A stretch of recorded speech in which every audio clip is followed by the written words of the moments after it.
أعوذ بالله من الشيطان الرجيم. بسم الله الرحمن الرحيم. يسبح لله ما في السماوات وما في الأرض، له الملك وله الحمد وهو على كل شيء قدير. هو الذي خلقكم فمنكم كافر ومنكم مؤمن،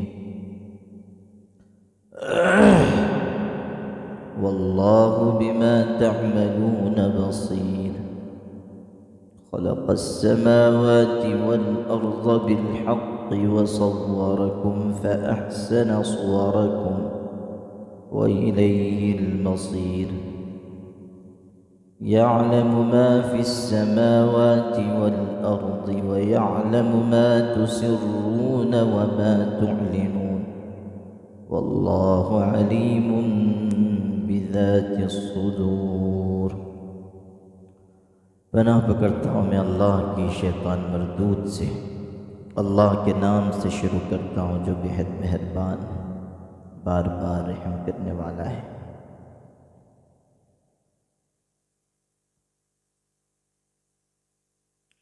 جو کچھ آسمانوں اور زمین میں سب اللہ کی پاکی بیان کرتا ہے، اسی کے لیے بادشاہت ہے اور اسی کے لیے تعریف ہے، اور وہ سب کچھ کر سکتا ہے. یہ سورۃ تغابن ہے، مدنی سورت ہے. اس میں 2 رکوعات اور 18 آیتیں ہیں. پچھلی صورتوں کی طرح اس کو بھی اللہ تعالیٰ کی تسبیح کے بیان سے شروع کیا گیا، اور اس حقیقت کو دہرایا گیا کہ کائنات کی تمام چیزیں اللہ تعالیٰ کی پاکی بیان کرتی ہیں. کچھ چیزیں ایسی ہیں جو زبان قال سے بیان کرتی ہیں، کچھ زبان حال سے بیان کرتی ہیں. اور بادشاہت بھی اللہ کی ہے، اور جب قدرت اور بادشاہت اللہ کی ہے تو ہر قسم کی تعریف بھی اللہ ہی کے لیے. اور اللہ تعالیٰ کی ہستی ایسی ہے کہ کوئی چیز اس کے دائرے قدرت سے باہر نہیں. هو الذی خلقکم، وہی ہے جس نے تم کو بنایا. فمنکم کافرون، پھر کوئی تم میں سے کافر ہے. ومنکم مؤمن، اور کوئی تم میں سے ایمان والا ہے. سارے انسان خدا کے بنائے ہوئے ہیں. خالق العباد اللہ ہے، اور اللہ تعالیٰ نے انسانوں کو اختیار بھی دیا ہے. اللہ تعالیٰ نے کسی قدر انسان کو قدرت بھی دی ہے، تھوڑی ہی دی ہے، اور معمولی قدرت کی وجہ سے بھی اس نے دنیا میں طوفان اٹھا رکھا ہے. زیادہ مل جاتی تو پتہ نہیں کیا کرتا، لیکن جو تھوڑا سا ارادے کی قوت ملی ہوئی ہے، عمل کی قدرت ملی ہوئی ہے، اسی کی وجہ سے اس نے دنیا میں تماشا لگا رکھا ہے، اور کیسی کیسی نئے رنگیاں دکھا رہا ہے. اللہ اگر چاہتا تو انسان کو مجبور پیدا کرتا کہ وہ اپنے ارادے سے کچھ نہیں کر سکتا تھا، اسے بس وہی کرنا تھا جو اللہ چاہتا. لیکن اللہ تعالیٰ نے ارادے اور کا اختیار دیا کہ تم چاہو تو اس راستے پر جاؤ، تم چاہو تو اس راستے پر جاؤ. راستے بھی اللہ نے بتا دیے. انا ہدیناہ السبیل اما شاکرا و اما کفورا. ہم نے انسان کو ہدایت سبیل کر دی، یعنی راستہ دکھا دیا. اب یا تو وہ شکر ادا کرے اور یا تو ناشکری کرے. من شاء فلیؤمن ومن شاء فلیکفر، جو چاہے ایمان لائے، جو چاہے کفر کرے. کہیں ارشاد فرمایا فَأَلْهَمَهَا فُجُورَهَا وَتَقْوَاهَا، کہ انسان کو گناہ کی راہ بھی اور اطاعت اور تقوی کی راہ بھی دکھا دی گئی ہے۔ ہدیناہ النجدین، دو گھاٹیاں ہم نے انسان کو دکھائی ہیں۔ دو گھاٹیاں یعنی کفر اور ایمان کی، نیکی اور بدی کی، طاعت اور معصیت کی، اور دونوں راستوں پر چلنے کا اختیار دیا گیا ہے۔ چاہے تو اس راستے پر چلے اور چاہے تو اس راستے پر چلے۔ اس راہ پر چلے گا کامیاب ہوگا، اس راہ پر جائے گا ناکام ہوگا۔ تو یہاں ارشاد ہو رہا ہے کہ ہم نے تم کو پیدا کیا، پھر تم میں سے کوئی کافر ہے اور کوئی مومن ہے۔ اللہ نے اختیار دیا ہے، اللہ دیکھ رہا ہے کہ تم کس راستے کا انتخاب کرو گے، کس راستے پر جاؤ گے۔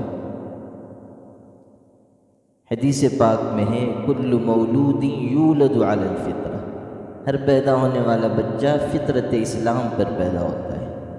فَأَبَوَاهُ يُهَوِّدَانِهِ أَوْ يُمَجِّسَانِهِ أَوْ يُنَصِّرَانِهِ، پھر اس کے ماں باپ اس کو یہودی یا عیسائی یا مجوسی بنا دیتے ہیں۔ ماحول کے اثر کی وجہ سے غلط راستے پر چلا جاتا ہے، یا کبھی اپنی سرشت اور طبیعت کی وجہ سے غلط راستے پر جاتا ہے۔ ماحول بھی اچھا ہے لیکن اس کی طبیعت خود غلط راہ کی طرف جھکتی ہے۔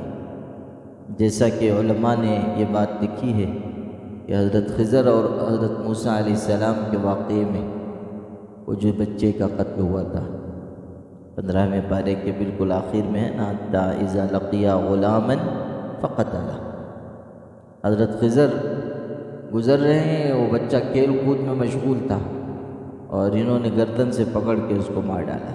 حضرت موسیٰ نے بہت سخت اعتراض کیا، لَقَدْ جِئْتَ شَيْئًا نُكْرًا، بہت ہی ناپسندیدہ کام آپ نے کیا، اچھا بھلا بچہ تھا اس کو قتل کیا۔ پھر جب بعد میں انہوں نے وضاحت کی تو کیا کہا کہ وہ آگے چل کر بہت سرکش نکلتا اور ماں باپ کو بھی وہ راہ راست سے ہٹا دیتا۔ علماء نے لکھا ہے کہ اس بچے کی سرشت کفر کی تھی، یعنی اس کی طبیعت میں کفر بھرا ہوا تھا اور آگے چل کے وہ بہت فتنے کا سبب ہوتا۔ تو بعض لوگوں کی طبیعت ہی گندی ہوتی ہے اور گندگی کی طرف جاتی ہے، جیسے مکھی ہے، اس کی فطرت میں یہی بات ہے، سرشت اور طبیعت اس کی یہی ہے کہ وہ گندگی کی طرف جائے گی۔ اگر صاف ستھری چیز بھی ہے اور گندگی بھی ہے تو وہ گندگی ہی کی طرف جائے گی، اس لیے کہ اس کی طبیعت کا جھکاؤ اسی طرف ہے۔ اسی طرح بعض لوگوں کی طبیعت گندی ہوتی ہے، وہ ہمیشہ حلال کو چھوڑ کے حرام کی طرف جاتے ہیں، حرام کاموں کی طرف ہی ان کی طبیعت زیادہ چلتی ہے، اور یہ طبیعت کے اور سرشت کے گندا ہونے کی علامت ہے۔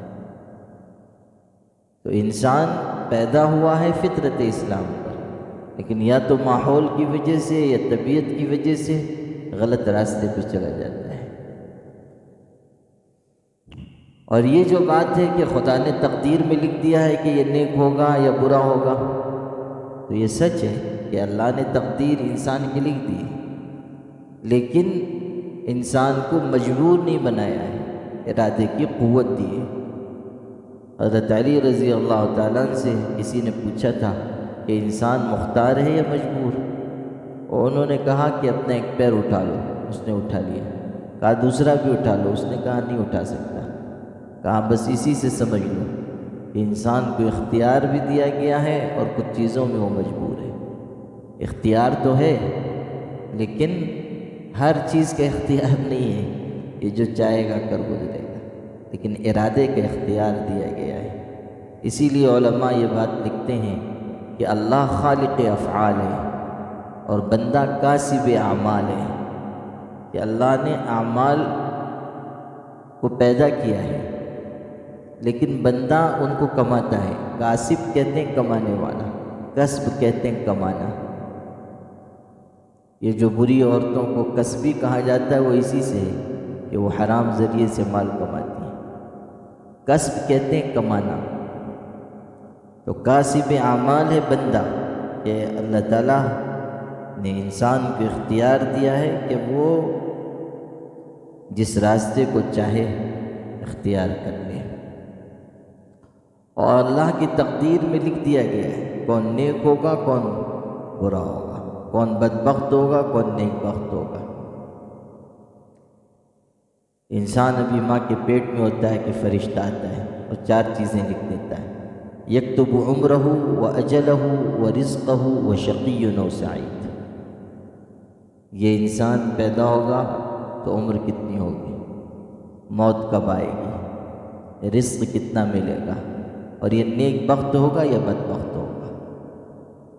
مسلم شریف میں حدیث ہے اور بکثرت یہ حدیث آئی ہے مختلف الفاظ کے ساتھ کہ آسمان و زمین کو پیدا کرنے سے 50,000 سال پہلے اللہ نے تمام انسانوں کی اور مخلوقات کی تقدیر لکھ دی، اور اس وقت اس کا عرش پانی پر تھا، وَكَانَ عَرْشُهُ عَلَى الْمَاءِ، اس کا عرش اس وقت پانی پر تھا۔ تو تقدیر تو لکھی گئی، اور اولاد آدم کو فطرت اسلام پر پیدا کیا گیا، ارادے کی قوت دی گئی، راستہ بتا دیا گیا، اب چاہے ادھر جائے چاہے ادھر جائے، اور انسانوں میں سے کچھ کفر پر جاتے ہیں کچھ ایمان پر، آیت میں بتایا جا رہا ہے واللہ بما تعملون بصیر، اور اللہ جو کچھ تم کر رہے ہو دیکھ رہا ہے۔ خلق السماوات والارض بالحق، اسی نے آسمانوں اور زمینوں کو ٹھیک ٹھاک بنایا، درست بنائی، وصورکم، اور تمہاری تصویر بنائی، فاحسن صورکم، پھر کیا خوب تمہاری تصویر بنائی۔ مخلوقات تو بہت ہیں، لیکن ان مخلوقات میں حسن و جمال، اخلاق، عادات، کردار، افعال کے اعتبار سے انسان خدا تعالیٰ کے دست تخلیق کا شاہکار ہے، اور اس کی شکل صورت بڑے توازن کے ساتھ بنائی گئی ہے۔ حدیث میں ہے کہ 4 چیزوں کو اللہ نے اپنے ہاتھ سے بنایا، عرش کو، قلم کو، اور حضرت آدم کو۔ حضرت آدم کو اللہ نے اپنے ہاتھ سے بنایا، اہتمام سے بنایا، مٹی ساری روئے زمین سے جمع کی گئی تھی، اور اللہ تعالیٰ نے حضرت آدم کو پتلا اپنے ہاتھ سے بنایا۔ جس چیز کو خدا نے اپنے دست خاص سے بنایا ہو، وہ جو اللہ کی شان کے مطابق ہے، ظاہر ہے کہ اس کی خوبصورتی کا کیا کہنا۔ فَأَحْسَنَ صُوَرَكُمْ، اللہ نے تمہاری تصویر بہترین بنائی۔ اسی لیے کہتے ہیں کہ یہ دنیا عالم کبیر ہے اور انسان عالم صغیر ہے، یعنی ساری کائنات میں جو کچھ ہو رہا ہے اس کا ایک نمونہ انسان کے اپنے جسم میں موجود ہے۔ وَإِلَيْهِ الْمَصِيرُ، اور اسی کی طرف لوٹ کر جانا ہے۔ اس پر بھی غور کر لیجئے، یہ خدا کی کیسی عجیب قدرت ہے کہ کائنات انسانی میں کھرب و کھرب انسان ہے، اور جو پہلے مر چکے اور جو آئندہ آئیں گے ان سب کو جوڑ لیجئے تو کتنے انسان ہوں گے، لیکن اللہ نے ہر ایک کی شکل صورت الگ بنائی اور رنگ روپ الگ رکھا۔ فلاں علاقے میں گورے چٹے لوگ ہیں، فلاں علاقے میں رنگ سیاہ ہے، فلاں علاقے کے لوگوں میں فلاں علاقے کے لوگوں کا رنگ نہ کالا ہے نہ گورا ہے، گندمی رنگ کے ہیں، فلاں جگہ کے نیلے نیلے ہیں، الگ الگ شکل صورت بھی ہے، رنگ بھی الگ ہے، عادات الگ، حلیے الگ، مزاج الگ، زبانیں الگ، ہزاروں زبانیں دنیا میں بولی جا رہی ہیں۔ قرآن میں کہا نا واختلاف والسنتکم والوانکم، الگ الگ زبانیں ہونا یہ بھی خدا تعالیٰ کی قدرت کی نشانی ہے۔ تو کتنے انسان ہیں اور شکلیں الگ ان کی بنائی گئی۔ غور کیجئے کہ یہ کیسی اللہ تعالیٰ کی قدرت ہے۔ بعض لوگ ہوتے ہیں اتنے سفید جیسے دودھ، اور بعض اتنے کالے ہوتے ہیں کہ توے کی سیاہی ان کے آگے شرم آ جائے۔ وہ ادھر افریقہ کے لوگ جو ہیں، دیکھیے اور ایسا نہیں ہے کہ وہ بدصورت ہوتے ہیں، بعض جو ہے کالے رنگ کے لوگ اتنے خوبصورت ہوتے ہیں، تناسب اعضاء ان کے ایسا ہوتا ہے اور چہرے پہ ایسی کشش ہوتی ہے کہ کہاں انسان الفاظ میں بیان نہیں کر سکتا۔ سیاہ ہوتے ہیں مگر بالکل سیاہ۔ ادھر کے بعض خطے کے لوگ ایسے بھی ہوتے ہیں کہ جسم سے ان کے ایک قسم کی بو آتی ہے۔ وہ ہمارے گجرات کے ایک عالم گئے تھے، وہاں ان کو مدرس رکھا جا رہا تھا، اور تنخواہ طے کرنے کی بات آئی تو انہوں نے کہا کہ میں تنخواہ اتنی لوں گا، دگنی تنخواہ بتائی۔ وہ لوگوں نے کہا کہ یہاں تو اتنی تنخواہ پہ لوگ کام کر رہے ہیں، آپ دگنی تنخواہ کی بات کر رہے ہیں۔ انہوں نے کہا تنخواہ تو میں اتنی لوں گا جتنی اور سب لے رہے ہیں، لیکن جو یہ ایک حصہ تنخواہ کا بڑھا ہوا ہے وہ اس بدبو پہ صبر کرنے کی وجہ سے کہ ان کو پڑھانا جو ہے بہت ہی مشقت کا کام ہے۔ اللہ یعلم ما فی السماوات والارض ویعلم ما تسرون وما تعلنون، آسمانوں میں اور زمین میں جو ہے اللہ جانتا ہے، اور جو تم چھپاتے ہو جو کھول کر کرتے ہو اللہ جانتا ہے، ظاہر باطن سب اللہ جانتا ہے۔ ایسا نہیں ہے کہ کچھ انسان نے چھپا لیا تو اللہ سے بھی چھپ گیا، اللہ سے کوئی چیز چھپی ہوئی نہیں۔ اسی لیے کہا لا تزکوا انفسکم، بہت پارسا مت بنا کرو، انسانوں کے سامنے تو کالا رچکاتے ہو، خدا کے سامنے پارسائی نہ جتاؤ، اس لیے کہ وہ تمہارے ظاہر و باطن کو جانتا ہے۔ حضور دعا فرماتے تھے تو کہتے تھے اللہم اجعل سریرتی خیرا من علانیتی، اللہ میرے باطن کو میرے ظاہر سے اچھا بنا دے، واجعل علانیتی صالحہ، اور میرے ظاہر کو بھی خوبصورت بنا دے، ظاہر باطن دونوں اچھا ہو، اس لیے کہ اللہ کی نگاہ ظاہر پر بھی ہے اور باطن پر بھی ہے۔ واللہ علیم بذات الصدور، اور اللہ سینوں کے بھید جاننے والا ہے۔ الم یاتکم نبأ الذین کفروا من قبل، کیا تم کو ان لوگوں کی خبر نہیں پہنچی جنہوں نے پہلے کفر کیا؟ فذاقوا وبال امرہم، پھر انہوں نے اپنے کام کی سزا چکھ لی۔ وَلَهُمْ عَذَابٌ أَلِيمٌ، اور ان کے لیے دردناک عذاب ہے۔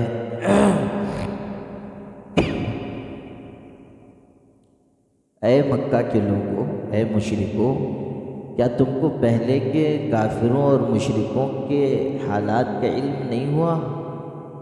یہ جو اتنی بڑی بڑی قومیں دنیا میں تھیں، قوم عاد، قوم سمود، قوم مدین، قوم سبا، قوم فرعون، اور ان لوگوں نے کفر و شرک کا راستہ اپنایا، غلط راہ کو چنا۔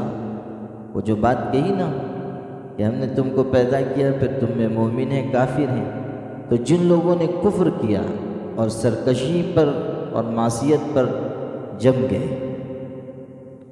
کیا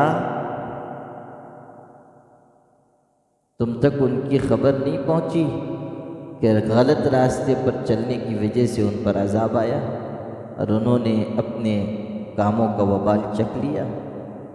ذالک بانہ کانت تأتیہم رسلہم بالبینات، یہ اس لیے کہ ان کے پاس ان کے پیغمبر نشانیاں لے کر آتے تھے۔ فقالوا ابشر یہدوننا، تو وہ کہتے کیا آدمی ہمیں راستہ بتائیں گے؟ فکفروا وتولوا واستغنى اللہ، پھر انہوں نے انکار کر دیا اور منہ موڑ لیا، اور اللہ نے بھی بے پرواہی ظاہر کی۔ واللہ غنی حمید، اور اللہ تو بے پرواہ ہے، قابل تعریف۔ جو ان کے دل کے اندر روگ تھا، بیماری، وہ بتائی جا رہی کہ ان کو یہ خیال ہوتا تھا کہ ہم پیسے والے ہیں، طاقت والے ہیں، قوت والے ہیں، ہمارے جیسا انسان کیا ہماری رہبری کرے گا؟ کیا یہ ہم سے کم حیثیت آدمی اس کے پیچھے پیچھے ہم چلیں گے؟ جو ان کے اندر کبر تھا، جو ان کے دل کے اندر بڑائی کا جذبہ تھا، اس نے ان کو روکا کہ اس پیغمبر کے راستے پہ نہ چلو۔ چنانچہ انہوں نے منہ موڑا، اللہ نے بھی ان سے منہ موڑ لیا۔ اللہ نے بے پرواہی ظاہر کی، خدا کو کسی کی کیا پرواہ، وہ تو بے پرواہ ہے اور قابل تعریف ہے، اللہ کو کسی کی کوئی پرواہ نہیں۔ وَإِنَّ اللَّهَ لَغَنِيٌّ عَنِ الْعَالَمِينَ، اللہ تو سارے جہان والوں سے بے پرواہ ہے۔ اس کی عظمت، عزت، شان و شوکت میں کون سا اضافہ ہونے والا ہے؟ انسانوں کی کہ ایمان لانے سے یا ان کے توبہ کرنے سے یا ان کے طاعت کرنے سے اس کی شان کون سی بڑھنے والی؟ نہ اس کی شان کسی کی معصیت سے گھٹتی ہے نہ کسی کی طاعت سے بڑھتی ہے۔ زعم الذین کفروا ان لن یبعثوا، کفر کرنے والوں نے گمان کیا کہ ان کو ہرگز دوبارہ زندہ نہیں کیا جائے گا۔ پچھلی آیت میں یہ بیان ہوا کہ وہ رسول کا انکار کرتے تھے، اس آیت میں بیان ہو رہا ہے کہ وہ موت کے بعد دوبارہ اٹھائے جانے کا انکار کرتے تھے، یعنی قیامت کا۔ قل بلا وربی لتبعثن ثم لتنبؤن بما عملتم، اے پیغمبر کہہ دیجئے کیوں نہیں، قسم ہے میرے پروردگار کی، تم کو ضرور دوبارہ اٹھایا جائے گا، پھر تم کو خبر دی جائے گی جو تم نے کیا۔ انسان دوبارہ زندہ کیا جائے گا اور اس کو اس کے عمل کے بارے میں بتایا جائے گا کہ تم یہ کما کر لائے ہو۔ انسان کو اس کے سارے اعمال کے بارے میں باخبر کیا جائے گا۔ یُنَبَّأُ الْإِنسَانُ يَوْمَئِذٍ بِمَا قَدَّمَ وَأَخَّرَ، انسان کو بتایا جائے گا کہ اس نے آگے کیا بھیجا، پیچھے کیا چھوڑا۔ انسان کو بتایا جائے گا لے کر کے آئے ہو، چھوڑ کر کے آئے ہو، یہ پہلے کیا بھیجا، بعد میں کیا بھیجا، سب اللہ کے یہاں لکھا ہوا ہے۔ وَذَلِكَ عَلَى اللَّهِ يَسِيرٌ، اور یہ اللہ تعالیٰ پر آسان ہے۔ اتنی ساری مخلوق کو دوبارہ زندہ کرنا اور ان سے حساب لینا اور سارے خلائق سے ان کے اعمال کے بارے میں پوچھنا اور ایک ایک کے عمل کو جاننا اور ساروں کے اعمال کو لکھوانا اور ان سب کا حساب رکھنا، یہ اللہ تعالیٰ کے لیے کچھ بھی مشکل نہیں ہے۔ فآمنوا باللہ ورسولہ والنور الذی انزلنا، تو اللہ پر اور اس کے پیغمبر پر ایمان لے آؤ اور اس نور پر جو ہم نے اتارا، اس روشنی پر ایمان لاؤ جو ہم نے اتاری ہے۔ روشنی سے مراد ہے قرآن پاک۔ قرآن سے بڑھ کر اور کون سی کتاب اس کی حقدار ہوگی کہ اسے نور کہا جائے؟ اس کا تو حرف حرف نور ہے، اس کی تعلیمات میں نور ہے، اس کی ہدایات میں نور ہے، قرآن کے بتائے ہوئے نظام میں نور ہے، قرآن کے بتائے ہوئے قوانین میں نور ہے۔ یہ نور کی طرف سے اتاری گئی کتاب ہے۔ اتنی بہترین تعریف قرآن کی گئی ہے کہ نور اتی من نور جاء بہ نور الی نور، کہ قرآن نور ہے جو نور کی طرف سے آیا ہے اور نور کے ذریعے بھیجا گیا ہے اور نور کی طرف اترا ہے۔ ہر چیز نوری نور ہے۔ اللہ نور السماوات والارض، اللہ آسمانوں اور زمین کا نور ہے۔ جو لائے ہیں جبریل وہ نورانی مخلوق ہیں، اور جن کی طرف اتارا گیا کائنات میں ان سے زیادہ نورانی کوئی پیدا نہیں ہوا۔ اللہ اکبر۔ واللہ بما تعملون خبیر، اور اللہ کو تمہارے سب کاموں کی خبر ہے۔ یوم یجمعکم لیوم الجمع ذالک یوم التغابن، جس دن اللہ تعالیٰ تم کو جمع کرے گا، جمع ہونے کے دن وہی دن ہے ہار جیت کا، تغابن، ایک دوسرے سے ہار جیت کے دن وہی ہوگا، کون آگے بڑھ رہا ہے کون پیچھے ہٹ رہا ہے، کس کو نور دیا جا رہا ہے کس کو نور سے محروم کیا جا رہا ہے، کس کے دائیں ہاتھ میں نام اعمال کس کے بائیں ہاتھ میں نام اعمال۔ وَمَن يُؤْمِن بِاللَّهِ وَيَعْمَلْ صَالِحًا يُكَفِّرْ عَنْهُ سَيِّئَاتِهِ، اور جو کوئی اللہ پر ایمان لائے اور اچھا عمل کرے اس کے گناہ مٹا دیے جائیں گے، اور وَيُدْخِلُ جَنَّاتٍ تَجْرِي مِن تَحْتِهَا الْأَنْهَارُ، اور اللہ اس کو باغات میں داخل کرے گا جس کے نیچے نہریں جاری ہوں گی، خالدین فیہا ابدا، وہ اس میں ہمیشہ رہیں گے۔ ذالک الفوز العظیم، یہی ہے بڑی کامیابی۔ اللہ اکبر۔ یہ جو وہ ارشاد فرمایا کہ تغابن کا دن ہوگا ہار جیت کا، اسی کی وجہ سے اس سورت کا نام تغابن رکھا گیا ہے، اور قیامت کے ناموں میں سے ایک نام یہ بھی ہے، اور اسی کو یوم الجمع بھی کہا گیا۔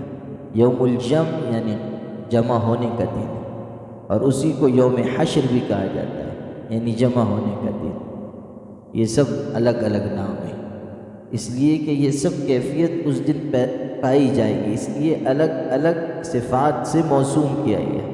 یوم الحساب ہے اس لیے کہ حساب ہوگا، یوم الدین ہے اس لیے کہ انصاف اس دن ہوگا۔ دین کہتے ہیں دین کو بھی اور انصاف کو بھی، تو انصاف کا دن ہوگا۔ تو یہ سب قیامت کے نام ہیں۔ اور یہ جو بات کہی کہ اللہ جنت میں داخل کرے گا، اس میں ہمیشہ رہیں گے، حدیث میں آیا ہے کہ اللہ تعالیٰ مومنوں کو جنت میں مکانات عطا کرے گا، ان کے گھر بھی دے گا اور کافروں کے گھر بھی دے گا، ان کے گھر بھی دے گا اور کافروں کے بھی۔ نہیں سمجھ میں آئی؟ ہاں یہ بات سمجھنے کی ہے، کافروں کا گھر بھی ملے گا۔ کافروں کا گھر ایسے ملے گا کہ اگر کافر ایمان لاتے اور اطاعت کرتے تو ان کو وہ مکانات ملتے، لیکن انہوں نے اپنے ارادے کا غلط استعمال کیا۔ شروع میں تھا نا کہ ارادے کا اختیار دیا گیا، تو انہوں نے ارادے کا غلط استعمال کیا اور کفر کے راستے پر چلے گئے، تو ان گھروں سے محروم ہو گئے، تو وہ گھر بھی ان کے وارث مومن ہوں گے، اور ان کافروں کو وہ گھر کسی وقت دکھا بھی دیے جائیں گے جہنم سے، تاکہ ان کو حسرت ہو کہ اگر ہم ایمان لاتے تو ہم کو یہ مکانات ملتے۔ ذالک الفوز العظیم، یہی ہے بڑی کامیابی۔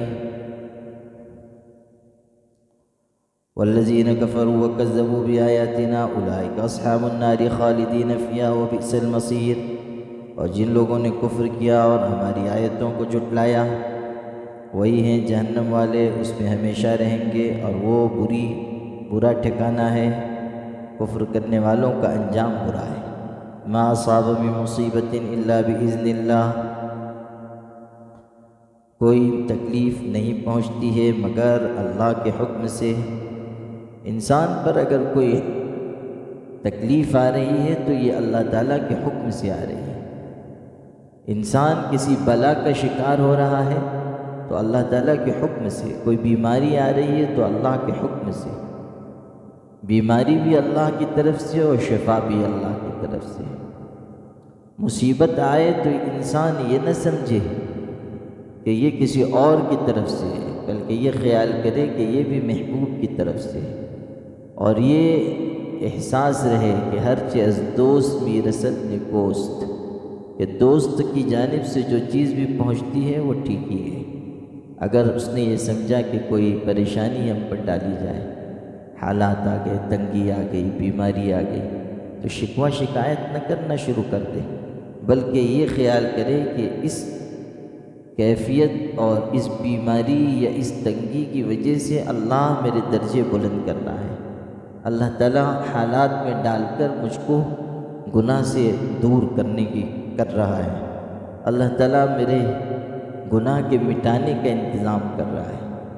ما اصاب من مصیبت الا باذن اللہ، جو مصیبت پہنچتی ہے اللہ کے حکم سے پہنچتی ہے۔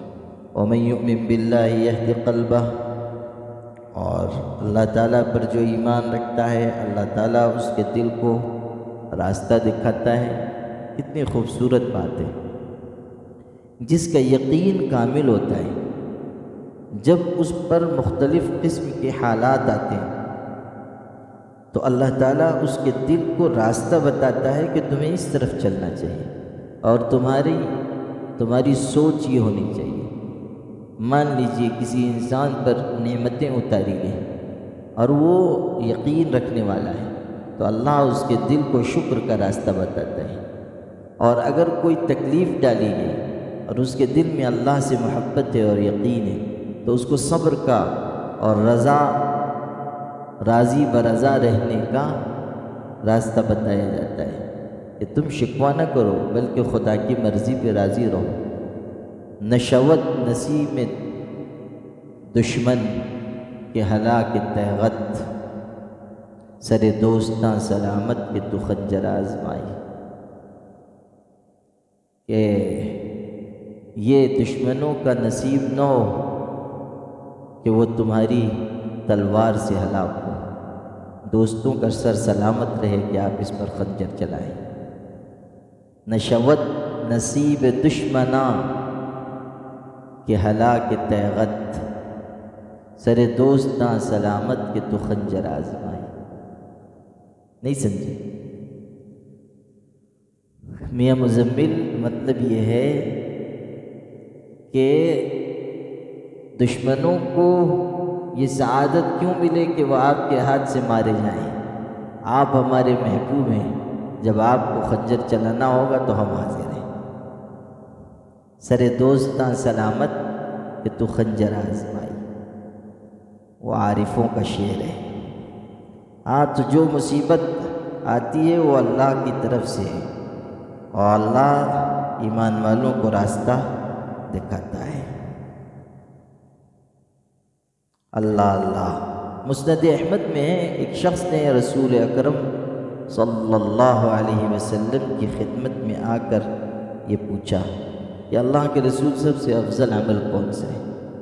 اور حضور صلی اللہ علیہ وسلم نے ارشاد فرمایا، اللہ تعالیٰ پر ایمان لانا، اس کی تصدیق کرنا، اس کے راستے میں جہاد کرنا۔ اس نے کہا حضرت یہ بہت مشکل کام ہے، کوئی آسان کام بتائیے۔ وہ کیسے صاف ستھرے دل کے لوگ تھے، صاف صاف کہہ دیتے تھے، کہنے لگے یہ بہت مشکل ہے، یہ دوسرا بتائیے، آسان بتائیے۔ تو حضور صلی اللہ علیہ وسلم نے ارشاد فرمایا کہ تقدیر پر گلہ شکوہ نہ کرنا۔ تقدیر میں جو چیز لکھ دی گئی ہے، چاہے وہ مشکل کی ہو یا آسانی کی، یا انسان کے لیے تکلیف کی ہو یا راحت کی، جو بھی تقدیر میں لکھا ہے اس سے انسان گلہ شکوہ نہ کرے، خدا کی لکھی ہوئی تقدیر پر راضی رہے۔ واللہ بکل شیء علیم، اور اللہ ہر چیز کو جانتا ہے۔ واطیعوا اللہ واطیعوا الرسول، اور اللہ تعالیٰ کی اطاعت کرو اور پیغمبر کی۔ فإن تولیتم فإنما علی رسولنا البلاغ المبین، پھر اگر تم منہ موڑو تو ہمارے پیغمبر کا کام تو بس صاف صاف پہنچا دینا ہے۔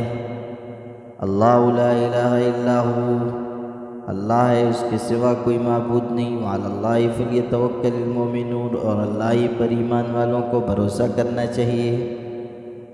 بھروسے کی تعلیم دی جا رہی ہے۔ خدا کے سوا چھوڑ دے سب سہارے، یہ ہیں عارضی اور کمزور سارے۔ انسان لوگوں سے توقع لگاتا ہے، اور توقع پوری نہیں ہوتی تو اس کو شکایت ہوتی ہے۔ انسانوں سے کیوں امید لگائی جائے؟ اللہ سے تعلق ہونا چاہیے، اور اس پر توکل اور اعتماد ہونا چاہیے۔ جب بھروسہ اللہ پر ہوگا تو وہ ٹوٹے گا نہیں۔ اللہ پر بھروسہ کرنے والا محروم نہیں ہوتا۔ انسانوں سے جو امیدیں لگائے گا اس کو اس کے ہاتھ میں سوائے ندامت، پشیمانی اور حسرت کے کچھ نہیں آئے گا۔ یا ایھا الذین آمنوا ان من ازواجکم واولادکم عدوا لکم، اے ایمان والو، تمہاری بعض بیویاں اور اولاد تمہارے لیے دشمن ہیں۔ اولاد اور بیویاں دشمن ہیں۔ بہت مرتبہ ایسا ہوتا ہے کہ انسان بیوی بچوں کے تعلق میں لگ کر اللہ کے احکامات کو توڑ دیتا ہے، یا ان کی محبت ایسی غالب آتی ہے کہ حلال حرام کا فرق بھلا بیٹھتا ہے، اور بس اولاد کے لیے کمانا ہے، چاہے حلال راستے سے آئے چاہے حرام راستے سے آئے، اور یہ کر کے وہ اپنی عاقبت اور ان کی آخرت دونوں بگاڑتا ہے۔ تو یہ تو اولاد نہ ہوئی، دشمن ہوئی، کہ جس کی وجہ سے باپ کی عاقبت برباد ہو گئی۔ یہ اولاد نہ ہوئی یا بیوی نہ ہوئی، یہ تو دشمن جاں ہوئی کہ اس کی وجہ سے انسان جہنم میں پہنچے گا۔ اسی طرف اشارہ ہے، ورنہ بیوی تو اللہ تعالیٰ کی نعمت ہے، اور اولاد بھی اللہ کی نعمت ہے، اور یہ دنیا کی رونق و زینت کا سامان ہے۔ المال والبنون زینت الحیات الدنیا، مال اور اولاد دنیا کی زندگی کی زینت ہے۔ نیک بیوی تو کائنات کا سب سے بہترین سامان ہے۔ حضور نے فرمایا الدنیا متاع، کہ دنیا ساز و سامان ہے، اور یہاں کا سب سے بہترین سامان نیک بیوی ہے۔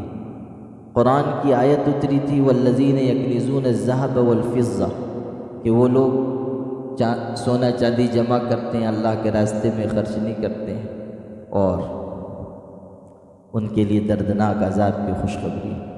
جو لوگ مال جمع کر کے رکھتے ہیں ان کے بارے میں جب یہ آیت اتری تو صحابہ نے پوچھا اللہ کے رسول سب سے بہترین مال بتا دیجئے جس کو ہم محفوظ کریں، سب سے بہترین مال بتا دیجئے۔ آپ نے فرمایا افضلہ لسانا ذاکرا وقلبا شاکرا وامرأة مؤمنة تعینہ علی دینہ۔ تین چیزیں فرمائی کہ سب سے بہترین مال تو ذکر کرنے والی زبان ہے، شکر کرنے والا دل ہے، اور ایسی مومن بیوی ہے جو دین کے کاموں میں تعاون کرے، وہ بہترین مال ہے ایسی بیوی۔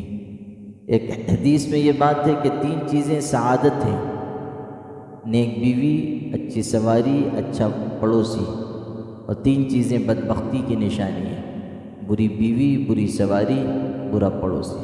برا پڑوسی ہوگا انسان کی جان مصیبت میں آ جائے گی، اور بیوی بری نکل گئی تو بڑھاپے سے پہلے بوڑھا کر دے گی۔ حضور دعا مانگتے تھے اللہ ایسی عورت سے پناہ میں رکھنا جو مجھ کو بڑھاپے سے پہلے بوڑھا کر دے، تو شیبنی قبل المشیب، اس لیے کہ جب وہ آئے گا گھر میں تانے تشنے سنے گا اور اس کی طبیعت خراب ہو جائے گی، اور جلدی بوڑھا ہو جائے گا اور جلدی قبرستان آباد کرے گا۔ تو اولاد اور بیویاں دشمن ہیں، فاحذروہم، تو ان سے بچتے رہو، یعنی ان کے بارے میں احتیاط رکھو، ایسا نہ ہو کہ مال و اولاد بیویوں کی وجہ سے دین سے غافل ہو جاؤ۔ وَإِن تَعْفُوا وَتَصْفَحُوا وَتَغْفِرُوا فَإِنَّ اللَّهَ غَفُورٌ رَحِيمٌ، اور اگر معاف کرو اور درگزر کرو اور بخش دیا کرو تو یہ یقیناً اللہ تعالیٰ بخشنے والا ہے، رحم کرنے والا۔ اگر بیویوں سے اولاد سے کوئی غلطی ہو جائے تو ان کو تنبیہ بھی کرو، لیکن درگزر سے کام لیا کرو، معاف کر دو۔ معاف کر دینا بڑی چیز ہے، اور انسان کے درجات اس سے بلند ہوتے ہیں۔ انما اموالکم واولادکم فتنہ، یقیناً تمہارے مال اور تمہاری اولاد آزمائش کا ذریعہ ہیں، واللہ عندہ اجر عظیم، اور اللہ کے پاس بہترین اجر ہے، بڑا اجر ہے۔ آزمائش کا ذریعہ اللہ تعالیٰ مال دے کر، اولاد دے کر آزماتا ہے کہ انسان مال پا کر اترانے تو نہیں لگا اور اولاد پا کر اللہ سے غافل تو نہیں ہو گیا۔ جو مال اولاد پا کر شکر ادا کرے وہ اس امتحان میں کامیاب ہے، جو اولاد کی اچھی تربیت کرے، اس کو نیک بنائے، صالح بنائے، یہ اس کے لیے دنیا کی بھی عزت ہوگی اور آخرت میں اس کے لیے اونچا مقام ملے گا۔ فاتقوا اللہ ما استطعتم واسمعوا واطیعوا، اللہ تعالیٰ سے ڈرو جہاں تک ہو سکے، اور سنو اور مانو۔ وانفقوا خیرا لانفسکم، اور اپنی بھلائی کے لیے خرچ کرو۔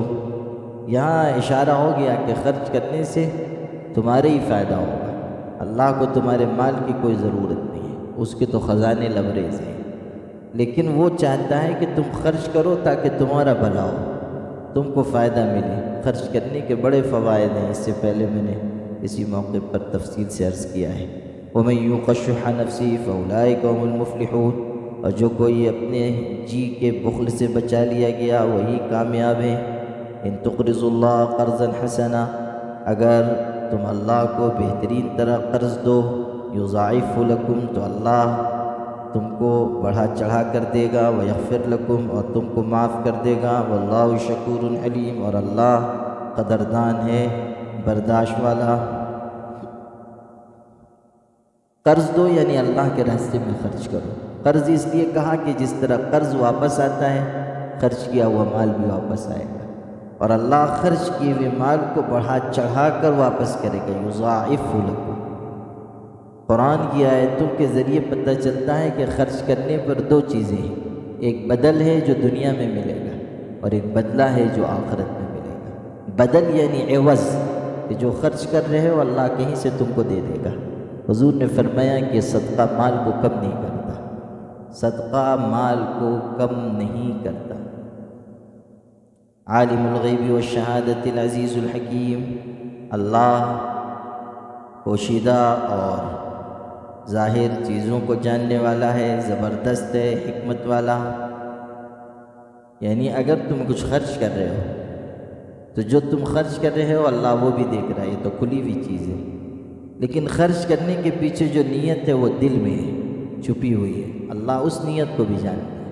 اگر خرچ تو بہت کر رہے ہو اور نیت اچھی نہیں ہے تو تمہارا خرچ کرنا پانی میں جائے گا، اور اگر تم خرچ کر رہے ہو اور نیت بھی تمہاری اچھی ہے اور جو مال دے رہے ہو وہ بھی اچھا ہے، اللہ کے ہاں قابل قبول ہے۔ انسان معمولی بھی کوئی چیز خرچ کرتا ہے اس پر اجر و ثواب ملتا ہے۔ حضور صلی اللہ علیہ وسلم، حضرت عائشہ رضی اللہ عنہ گھر میں تھی، ایک خاتون آئی تو 2 بچے تھے۔